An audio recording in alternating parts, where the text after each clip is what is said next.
அன்பு உள்ளங்களுக்கு வணக்கங்க. இங்க மதி அப்பா தேவையில்லாம அங்க போக வைக்கிற அளவுக்கு மதி பண்ணிக்கிட்டாங்க. உண்மைய சொல்லியிருந்திருக்கலாம். என்ன பண்றதுங்க? அந்த புள்ளையும் ஒரு மனுஷி தானங்க. அப்பா, அம்மா மனசு கஷ்டப்படக்கூடாது அப்படிங்கிறக்காண்டி, தான் புருஷன் நல்ல விதமா காலேஜுக்கே வந்து கூட்டிட்டு போயிட்டாருன்னு ஒரு பொய்ய சொன்னுச்சு. நல்லது நடக்கணும்னு பொய் சொன்னுச்சு. அந்த பொய்யே அந்த பிள்ளைக்கு கொஞ்சம் அவங்க அப்பா, அம்மாவ ஒரு ஒரு அசிங்கமான இடத்துல போய் அசிங்கப்பட வைக்குது. அதான் மாமியார தாங்க சொல்றேன். வண்டி வண்டியா மறுபடியும் மறுபடியும் கழுவி தாங்க ஊத்துது. பாவம் அவரு எனக்கு எதுவுமே தெரியாதுங்கிறாரு. போலீஸ்ல வச்சு சூடு பண்ணி அனுப்பியுமே பாத்தீங்கன்னா மறுபடியும் அதே தோரணையில இன்னும் கொஞ்சம் நீட்டி முழங்கல. உன் புள்ளையா பெத்து வச்சிருக்கிய, என்ன பண்ணி வச்சிருக்கிய, வங்காளம் பாயும் வாயி மாமியாருக்கு. அது இல்லாம அப்படியே குறுகி போயிட்டு குன்றத்தூர்ல நின்ன மாதிரி உங்க பொண்ணு என்னை கொண்டோய் போலீஸ் ஸ்டேஷன்ல உட்கார வச்சுட்டா. நல்லா தான் சொல்றாங்க. போலீஸ் ஸ்டேஷன்னா என்ன, இது என்ன தீண்டத்தகாத இடமா? நல்லா கேக்குறாங்க.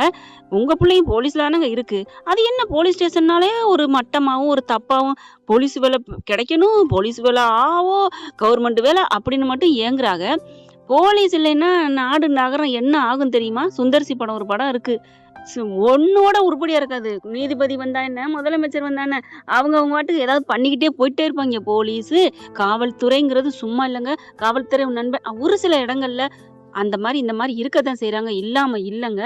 அது அதுல மட்டும் இல்ல. பள்ளிக்கூடம், டாக்டர் எல்லா இதுலயுமே நல்லவங்களும் இருக்காங்க, கெட்டவங்களும் இருக்காங்க. அதனால இப்ப பாத்தீங்கன்னா, என்னைய போலீஸ் ஸ்டேஷன்ல வச்சுட்டா, அப்படி இப்படின்னு நீட்டி முழங்குறாங்க. என் புள்ள என் புள்ள எங்கங்கல அப்படி பாக்கியராஜ் தான் சொல்றாரு. இல்ல என் தங்கச்சி கூட்டிட்டு போயிட்டா அப்படின்னு சொல்ல, சார் வீட்டுக்கா அப்படிங்கிறாங்க. ஏன்னா அவர பொறுத்தவரைக்கும் அவங்க ஓனர் இல்லையா? மதியோட நாத்தனார் புருஷன். அதனால சார் வீட்டுக்கா? ஏன்? என்ன? அங்கேயும் போய் என்ன பண்ண போறான்னு நாங்க தான் பயப்படணும். உங்களுக்கு ஏன்? அப்படிங்கல அப்படி பாக்கியராஜ் வந்து, அம்மா நீங்க சும்மா இருங்கம்மா. ஆனா நடிப்பு திலகிங்க 2 பேரும் புருஷனும் பொண்டாட்டியும் இப்படி ஒரு ஜாடிக்கேத்த முடினா இந்த ராகவனும் ராஜலட்சுமியும் தாங்க. அம்மம்மம்மம்மா! எனக்கு அப்படின்னு நினைச்சாலே புல்லரிக்குதுங்க. ராத்திரிலாம் தூங்கையோட படக்குன்னு அந்த 2 பேரும் ஜோடி சேர்த்து ஜாடிக்கேத்த மாதிரி பேசுறாங்க பாத்தீங்களா? அதுதாங்க என் நெஞ்சில வந்து நிக்குது. அம்மாடி! எப்படிங்க இப்படி ஒரு புருஷன், இப்படி ஒரு பொண்டாட்டி நான் உலகத்துல என் குழந்தையும் பொண்டாட்டியும் குழந்தைன்னு இருக்காங்க.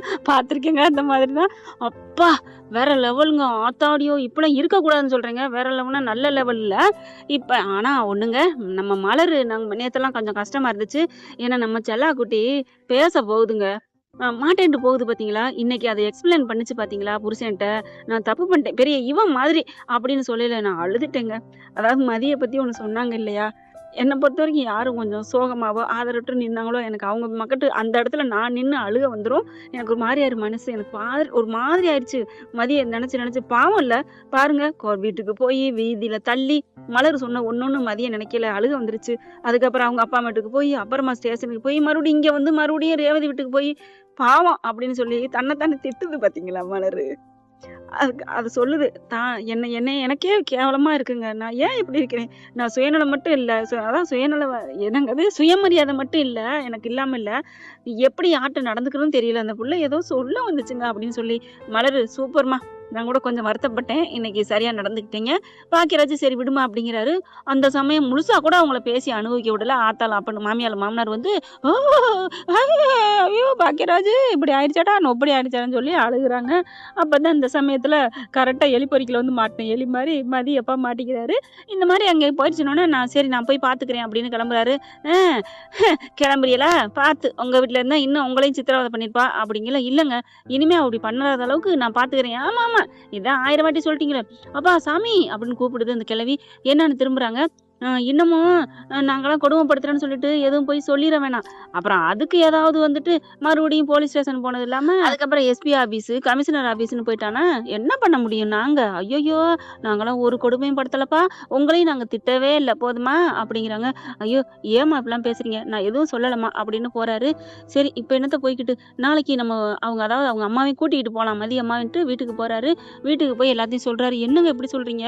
ஆமா, என்ன பண்றது, உன் மக என்னென்ன பண்றா பாரு அப்படிங்கிறாங்க. சரி விடுங்க, ஏன் இப்படி போனான்னு தெரியலையே, நல்லா தானே வீட்டுல இருந்தா.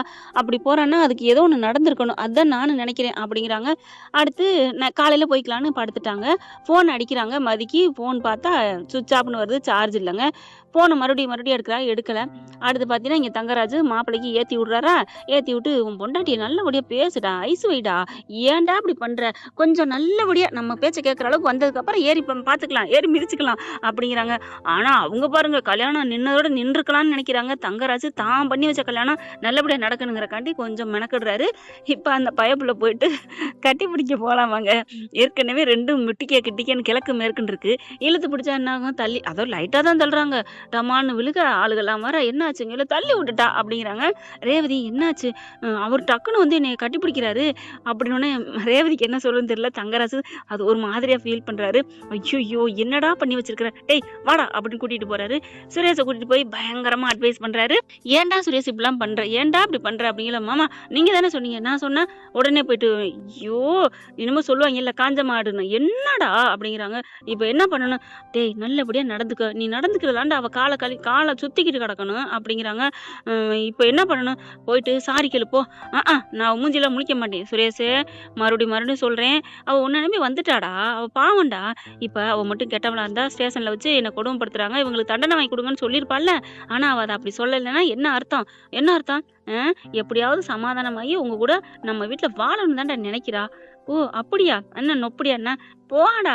நீனே நெனச்சு பாரு. அவ ஏதாவது தப்பா நடந்திருக்காளா? நம்ம பண்ணுனோம். நீ பண்ணுனதுக்கு அவ கம்ப்ளைண்ட் குடுத்தா. அவ்வளவுதான். அப்படின்னு சொல்லிட்டு, அப்பா நானே எனக்கு பிடிக்காதவளுக்கு நான் பாட்டுக்கு சரி கட்ட வேண்டியதா இருக்கு அப்படின்னு சுரேஷ பேசி அனுப்புறாங்க. சுரேஷும் இப்படி ஒரு மாரியா நெத்தியில இதெல்லாம் வச்சுக்கிட்டு போறாரு. ரேவதி நம்ம ஆளு ரேவதி பாக்குது. பாத்துட்டு "டேய் இனிமேலாவது ஒழுங்கா நடந்துக்கோ. கண்ணியமா. அதெல்லாம் நாங்க பாத்துக்கிறோம். நீங்க போங்க" அப்படின்னு சொல்லிட்டு மேல போறாரு. மதி உட்காந்துருக்கு. எந்திரிக்குது. எந்திரிக்க வேணாம். உட்காரு அப்படிங்கிறாரு. பாக்குறாங்களா 2 பேரும் பாக்க, அடி பலமா பட்டுருச்சா? "அப்பா சாமி ஆள விடுமா. எனக்கு பட்டாலும் சரி, படாட்டியும் சரி, நாங்க இங்கிட்டு சுத்தி முத்தி பாக்குறாரு. "இல்ல நான் பசங்களோட போய் படுத்துக்கிறேன்" அப்படின்னு போக, மதி என்ன பண்ணுது? எந்திரிக்குது. "ஒரு நிமிஷம். என்ன? நான் வேணா பசங்க கூட படுத்துக்கிறேன். நீங்க இங்க படுத்துக்கங்களேன்." சரி ஓகே" அப்படின்னு சொல்லிட்டு வெளில போயில, மதி நில்லு." "இல்ல நான் போறேன்." "அட நில்லு தாயே நில்லுன்னு" கைய புடிச்சு இழுக்க, அப்படி வேகமா இழுந்து 2 பேரும் டொம்முன்னு கீழ தரையில விழுந்துடுறாங்க. மண்டை அடிபட்டுருது சுரேஷுக்கு. அம்மான்னு கத்துறாங்க. ஐயோ! இப்ப இதுவும் நான் தான் தட்டினேன்னு சொல்லுவாங்க. ஐயோ! இது தேவையா எனக்கு? அப்படின்னு கத்த, அதுக்குள்ள இங்க பார்த்தா சுரேஷு, மாமியாரு, ரேவதி எல்லாரும் ஓடி வராங்க. என்னாச்சு? என்ன மறுபடியும்? "டேய் என்னடா பண்ண?" மாமா அதெல்லாம் ஒண்ணும் இல்ல." "என்னம்மா பண்ணா இவன்?" "ஐயோ! அவரு ஒண்ணும் பண்ணல." ரேவதியும் கேக்குது. "என்ன மதி?" "அக்கா ஒண்ணும் இல்ல. நாங்க தெரியாம தான் விழுந்துட்டோம்." "தெரியாம எப்படி 2 பேரும் சேர்ந்து விழுந்து நிக்கிறீங்க? என்ன?" ஒண்ணும் பண்ண முடியாம தவிக்க, இல்லக்கா நான் பிள்ளைங்களோட படுத்துக்கிறேன்னு சொன்னேன். அவ தான் நான் இல்ல, நீங்க இங்க படுங்க, நான் போறேன்னு சொன்னா. சரி இதுக்கு ஏன்டா இப்ப நீங்க 2 பேரும் விழுகணும்? அவ வந்து வேகமா வந்தா, வேணாம் நான் போறேன்னு கைய புடிச்சேன். அப்படியே விழுந்துட்டோம். ஏன் அவ வந்து படுத்தா என்ன? இப்ப நீங்க ஏன் படுத்தா என்னன்னு கேட்கிற? ஆனா வெளியில அவ வந்ததுக்கு அப்புறம் நீங்க எல்லாம் ரொம்ப நல்லவங்க. நான் ரொம்ப கேவலமான கெட்டவனா மாறிடுவேன். ஏன்டா அவள விரட்டி விட்டுட்டியா? அப்படின்னு சொல்லிட்டு மறுபடியும் என்கிட்ட சண்டைக்கு வருவீங்க. அதனாலதான் அவ இங்க படுக்கட்டும், நான் அங்க வரலான்னு இருந்தேன். போதுமா? அப்படின்னு சொல்ல, ஐயோ! ஏன்டா நீயா ஒரு கற்பனை நினைக்கிற? நீ யாருன்னு எனக்கு தெரியும். மதி யாருன்னு எனக்கு தெரியும். போய் படு போ அப்படின்னு சொல்லிட்டு மதிய வந்து, என்ன மதி? ஏன் என் பசங்க கூட படுக்கணுமா? அப்படிங்கல. அப்படியே சுரேஷும் தங்கராஜும் பாத்துக்கிறாங்க. என்னம்மாமா அவ அங்க போறேங்கிறா, நான் என்ன பண்ண முடியும்? சும்மா இருடா அப்படின்ட்டு, இல்ல பசங்க என் அப்பா கூட தான் படுக்கன்னு சொல்லுவாங்க. நீங்க படுத்துக்க மதி. ஒண்ணும் பிரச்சனை இல்ல. நம்ம வீட்ல அங்க நீங்க படுத்தது இல்லையா என்ன ஒண்ணா? இங்க வந்து ஒண்ணா படுக்க கூடாதுன்னு இருக்கா? ஏன் இந்த வீடு உனக்கு பயமா இருக்கா? அப்படிலாம் ஒண்ணும் இல்ல அப்படிங்கிறாங்க ரேவதி. நீங்க இங்கேயே படுத்துக்கங்க அப்படின்னு போயிடுறாங்களா? போனதுக்கப்புறம் 2 பேரும் இப்படி தள்ளி இவங்க இந்த மூலையில உட்காந்துருக்காங்க. அவங்க அந்த மூலையில உட்காந்துருக்காங்க. 2 பேரும் பார்க்க, இப்படி திரும்ப மறுபடியும் ஒண்ணா பார்க்க. 2ம் திரும்ப மறுபடியும் ஒண்ணா பார்க்க, ஒண்ணும் இல்ல நான் ஒண்ணும் பார்க்கல.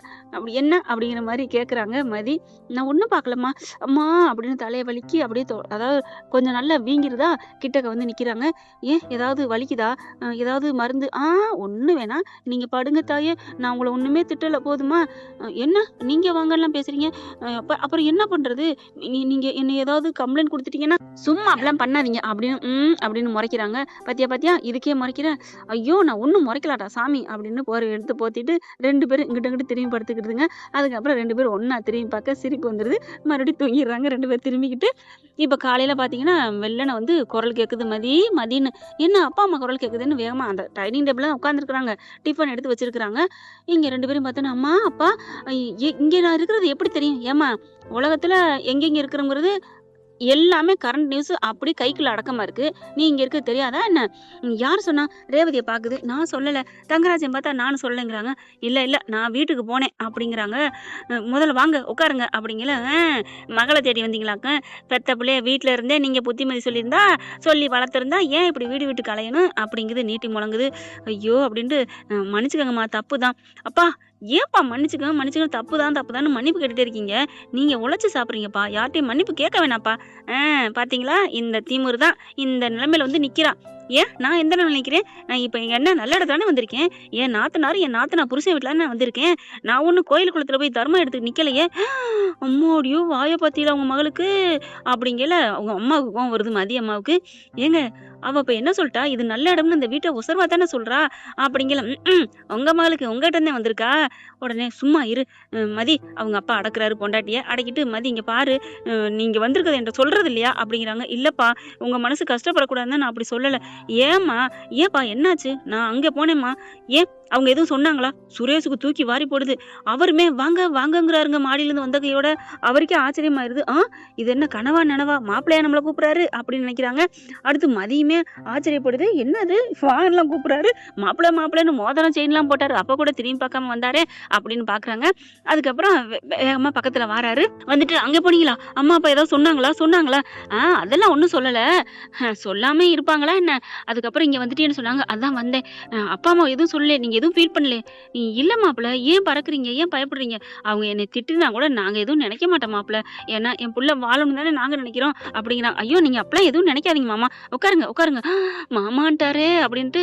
என்ன பயம் ரொம்ப பம்புறானே பயப்புள்ள. நம்ம ஒரு நாள் பாடம் எடுத்தது ரொம்ப தெரிஞ்சிட்டோம்னா, டே சுரேஷ் ஓவரா தெரிஞ்சிடாதடா, ஒரு அளவுக்கு திருந்து பொண்டாட்டிக்கு அழுக்கிக்கிட்டு விழுந்துடாத, அவளை ஒரு ஸ்டடியாவே பிடிச்சுக்கணும். அட பாவிங்களா, அப்படி போனாலும் சொல்றாங்க இப்படி போனாலும் சொல்றாங்க. என்னடாங்க சொல்றது இந்த இவங்க எல்லாம்?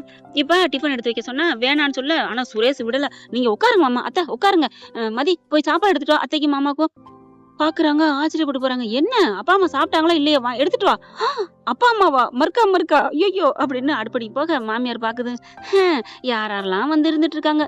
இந்நேரம் என் மக வந்திருக்கணும், என் மக இல்லாம அப்படின்னு போக, அப்பா அம்மா நீ போமா, உன் ரூம்ல போய் இருமா, அப்புறம் பாத்துக்கலாம். ஏன்டா உன் பொண்டாட்டி விட்டு ஆளுக வந்தோன்னே என்ன துரத்துற? ஏமா அப்படிலாம் பேசுறீ? நீங்களாவது புரிஞ்சுக்கங்க அப்படின்னு நினைச்சு போகுது.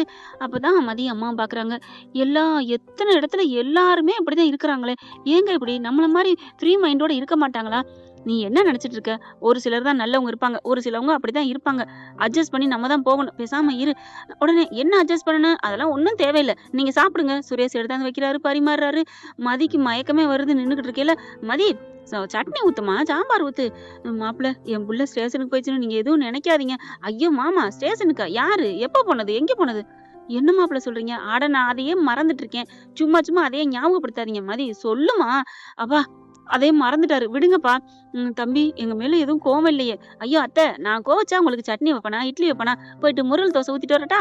அதெல்லாம் ஒண்ணு வேணாம் அக்கா, போக்கா நீ போய் தோசை எடுத்துட்டு வாக்கா. ரேவதியே மயங்குது. டே தம்பி நீயாடா? டேய் நடிப்பு இல்லையே அக்கா. நான் ஏக்கா நடிக்கிறேன்? தோசையை ஊத்திக்கிட்டே 2 பேரும் பேசுறாங்க, அக்காலும் தம்பியும். இல்லடா ஏன்டா இதெல்லாம்? அப்ப ஸ்டேஷனுக்கு போனதுனால தானே வாங்கிட்ட, பயந்துட்ட அக்கா. அதுவும் ஒண்ணு இருக்கலாம். ஆனா மதிய நான் புரிஞ்சுக்கிட்டேக்கா, விடுக்கா. பாவம் ஏக்கா, நான் திருந்திருந்தாலும் நீ திருந்த விட மாட்ட போல இருக்கே. தம்பி நீ இப்படி இருந்தா எனக்கு ரொம்ப சந்தோஷம்டா. விடுக்கா பாத்துக்கலாம்க்கா. இப்ப உன்னைய மாமா எவ்வளவு சந்தோஷமா வச்சிருக்காரு, அதனால நீ அடங்கியிருக்க. அது மாதிரி நான் சந்தோஷமா வச்சுட்டா அப்படிங்கல. மதியம் அங்கிருந்து வர. ஐயோ அப்பதான் அடங்கியிருப்பான்னு சொன்னா ஆடிடுவாளே. சந்தோஷமா வச்சுக்கிட்டா தானேக்கா நம்ம சந்தோஷமா இருக்க முடியும். டேய் மாத்திர தானே அக்கா, விடுக்கா நீ என்னை தூண்டாதக்கா அப்படின்னு சொல்லிட்டு சாப்பாடை பரிமாறி நீங்க கிளம்புங்க, ஒன்னும் பயப்படாதீங்க, மதியம் நான் பாத்துக்கிறேன்னு எல்லாம் நல்லபடியா முடிச்சு அனுப்புறாங்க. மதி என்னமோ மாப்பிள்ளை பேசுறாரு, அவர் திருந்திட்டாரா என்னன்னு புரியல. கொஞ்சம் அட்ஜஸ்ட் பண்ணிக்கமா ப்ளீஸ்மா. சரிப்பா நான் பாத்துக்கிறேன் அப்படின்னு கிளம்புறாங்க 2 பேரும். வீட்டுக்குள்ள வந்தோடனே ரொம்ப ஆச்சரியப்பட்டு போறாங்க. இவர் சுரேஷ் என்ன பண்றாரு, அம்மா ஓகே தானே, அப்படியே கார் வரைக்கும் போய் அனுப்புறாருங்க. பத்திரம் போயிட்டு வாங்க, பாத்துருங்க, உடம்பு இப்படி இருக்கலாம் அலையாதீங்க, அங்கெங்கேண்டு போன் பண்ணுங்க, நாங்க வர்றோம் இனிமே. ஓகேவா மாமா அப்படிங்கிறாங்க. ரொம்ப தேங்க்ஸ் தம்பி அப்படின்னு அவங்க போறாங்க. இங்க மாப்பிள்ள டே சூப்பர்டா, எனக்கு வேலை இருக்கு நான் கிளம்புறேன்னு ஆளாளுக்கு கிளம்புறாங்க. மதி மட்டும் நின்றுட்டு இருக்கு. ரேவதி பாக்குது. சரி இவங்க 2 பேரும் இருக்கட்டும் அப்படின்னு அப்படின்னு ரேவதியும் போயிருதா. மதி அப்படி பார்த்துட்டு, "ஏங்க இங்க வாங்க. என்ன இருங்க" அப்படின்னு சுரேஷ் கைய பிடிச்சு நறுக்குன்னு கிள்ள ஆன்னு கத்துறாரு. "ஏய் நான் ஒண்ணுமே பண்ணல. நீ ஏன் என்ன கிள்ற?" "இல்ல இது கனவா நனவான்னு தெரியல. அம்மாவுக்குலாம் பரிமாறுறீங்க. எனக்கு பயமா இருக்குங்க." ஏய் அதெல்லாம் பயப்படாத. இது கனவே இல்ல. நினவு தான். நான் உண்மையா தான் இப்ப நடந்துக்கிட்டேன். போதுமா? ரொம்ப தேங்க்ஸுங்க அப்படின்னு கும்பிட, இதெல்லாம் எதுக்கு தேங்க்ஸ் சொல்ற? இல்ல எனக்கு ரொம்ப பயமா இருந்துச்சு தெரியுமா? அப்பலாம் பயப்படாத. நாங்க என்ன மனுஷங்க தானே, பூதமா என்ன? அப்புறம் மதி நம்ம வீட்டுக்கு போலாமா? நீங்க என்ன சொன்னாலும் சரி. டைன்னு வளையம் போகுதுங்க. அதாவது அந்த வளையத்துக்குள்ள அவங்க மாமா வராரு. மாமா என்ன சொன்னாரு? "நம்ம அவகிட்ட தகுந்த மாரி நடந்துக்கிட்டா, நம்ம கால சுத்திட்டு வருவாடா" அப்படின்னு சொன்னாரு இல்லையா? ஆமால்ல. இப்ப நீங்க என்ன சொன்னாலும் சரின்னு மதி சொல்ட்டாளே! அப்ப நம்ம அன்ப காமிக்கிறா. மனுஷங்க எல்லாரும் கண்ணாடி தான் போல இருக்கே! கண்ணாடிய காமிச்சா அங்க என்ன தெரியுதோ, அதான் வரும் போல இருக்கே! சூப்பர்! டேய் சுரேஷு, இனிமே நீ மதிக்கிட்ட உண்மையா நடந்துக்கணும். ஓகேவா? அப்படின்னு மனசுக்குள்ள சொல்லிக்கிறாங்க. என்ன ஃப்ரெண்ட் இப்படிலாம் சுரேஷ் திருந்துனா நல்லா தானே இருக்கும் பாக்க. எவ்வளோ நாளைக்கு இழுத்தடிச்சு போய் அப்புறமா திருந்துவாங்க. கண்டிப்பா சுரேஷ் திருந்தத்தான் போறாரு. ஆதர்ஷ தம்பதிங்களா சுரேஷ் மதியும் கண்டிப்பா வலம் வருவாங்க. வரணும் அப்படின்னு நினைக்கிறவங்க நம்ம கமெண்ட் பாக்ஸ்ல ஒரு லைக்க தட்டி சப்ஸ்கிரைப் பண்ணி ஒரு கருத்தை தெரிவிச்சிருங்க ஃப்ரெண்ட்ஸ். Thank you friends. இந்த வீடியோ உங்களுக்கு பிடிச்சிருந்தா தயவு செய்து லைக் பண்ணுங்க. இன்னும் அப்டேட்ஸ்க்காக சேனலை சப்ஸ்கிரைப் பண்ண மறக்காதீங்க. நம்ம கிட்ட இருக்க எல்லா சேனல்ஸோட லேட்டஸ்ட் வீடியோ அப்டேட்ஸ்க்காக மேல ரைட் சைடுல காட்டுற லிங்கை கிளிக் பண்ணி வாட்ஸ்அப் குரூப்ல ஜாயின் பண்ணுங்க. உங்களிடம் விடைபெறுவது நான் உங்கள் மெஹர்.